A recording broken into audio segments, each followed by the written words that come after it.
ഹോട്ടലിൽ കിട്ടുന്ന പപ്പടം ഉണ്ടാക്കിയാലോ? അതിനായിട്ട് നമ്മളിത് ഈ പപ്പടം ഇങ്ങനെ തന്നെ ചൂടായ ഫ്രൈ പാനിലേക്ക് വെച്ച് കൊടുക്കുകയാണ്. അത് എന്നിട്ട് ഓരോ ഭാഗവും ചൂടായതിന് ശേഷം മറിച്ചിട്ട് കൊടുക്കണം. മറിച്ചിട്ട് നമുക്കത് ഫ്രൈ ചെയ്തെടുക്കാമേ. ഇതിവിടെ ലിജ്ജത്ത് പപ്പടം എന്ന് പറയും.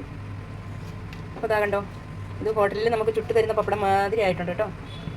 അപ്പോൾ ഇങ്ങനെ എല്ലാവരും ഒന്ന് ട്രൈ ചെയ്യണേ. ഇത് അടിപൊളിയാണ്, നല്ലതായിട്ട്. നമുക്ക് എണ്ണയുടെ ആവശ്യമില്ല, കൊളസ്ട്രോൾ ഉള്ളവർക്ക് പേടിക്കേണ്ട ആവശ്യമില്ല. അടിപൊളി സംഗതിയാണ്. കണ്ടോ, എല്ലാ ഭാഗങ്ങളും ഒരുപോലെ ആയിട്ടുണ്ട് കേട്ടോ.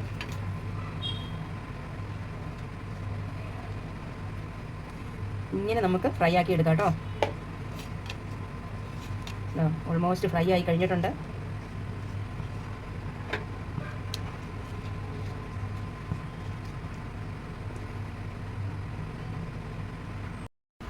ഇതാ ഇങ്ങനെ ഫ്രൈ ആയിട്ടുണ്ട് കേട്ടോ. എല്ലാവരും ഇതൊന്ന് ട്രൈ ചെയ്ത് നോക്കണേ. സ്വല്പം പോലും എണ്ണയുടെ ആവശ്യമില്ല കേട്ടോ.